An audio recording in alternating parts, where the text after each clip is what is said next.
પોરબંદર કુતિયાણામાં મેઘ તારાજી સર્જાઈ છે। કુતિયાણામાંથી 2 વ્યક્તિઓનું રેસ્ક્યુ કરાયું છે। 2 વ્યક્તિઓને હેલિકોપ્ટરથી રેસ્ક્યુ કરવામાં આવી રહ્યું છે। આપ જોઈ રહ્યા છો ભયાનક આ મંજર પોરબંદર કુતિયાણામાં। આપ જોઈ રહ્યા છો ઝી 24 કલાક પર આ સૌથી મહત્વપૂર્ણ દ્રશ્યો, જીવથી સટોસટનો આ ખેલ આપ જોઈ રહ્યા છો કે કઈ રીતે રેસ્ક્યુ કરાયું છે।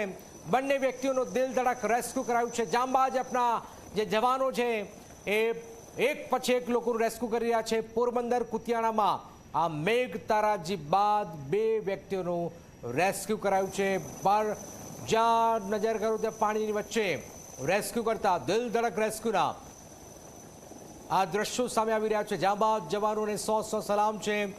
વિકટ પરિસ્થિતિમાં દેશના જાંબાજ જવાનો, વાયુસેના, NDRF, SDRF જે રીતે મદદ કરી રહી છે 100 સલામ છે। અને આ પરિસ્થિતિમાં ગુજરાત પર જે રીતે આફત આવી છે, સતત એક પછી એક લોકોનું રેસ્ક્યુ, દિલ ધડક રેસ્ક્યુના દ્રશ્યો આપ જોઈ રહ્યા છો।